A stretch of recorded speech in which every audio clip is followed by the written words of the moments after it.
極速詳細講解如何在日本免稅。今次想同大家介紹一下日本嘅免稅制度。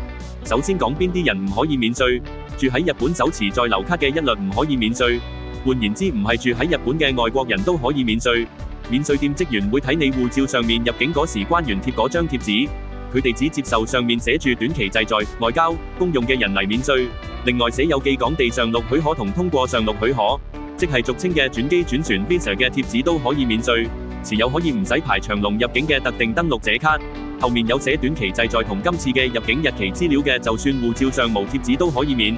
登記咗 Visit Japan Web 入面嘅免稅 QR Code 嘅無護照都可以免稅，但其實最好用返護照免，因為有啲經驗唔多嘅職員唔知係咩嚟，反而有機會會令免稅過程變慢。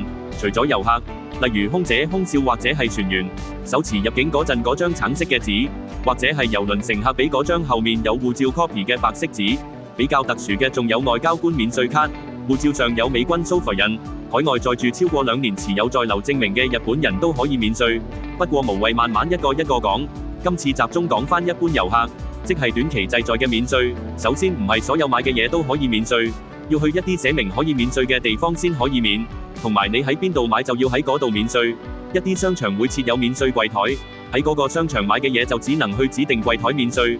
仲有啲商場係唔係全部鋪頭都可以免，所以買之前要問清楚。一般百貨公司全部鋪頭都可以免，商場嘅話就唔一定，然後要買夠稅前嘅5000日元以上先可以免。換言之，你實際上要買夠5500日元以上先可以免。一般嚟講，同一個商場唔同鋪頭但加起嚟過5000都可以免。但有一個好奇怪嘅規矩，免稅物品又分為一般物品同消耗品兩種。一般物品例如手袋、衣服，無限制金額，買完可以喺日本用。消耗品即係例如食品、化妝品、藥物之類，一日買嘅金額唔可以超過50萬。免稅時要用指定透明膠袋封好，因為佢唔想俾你喺日本用。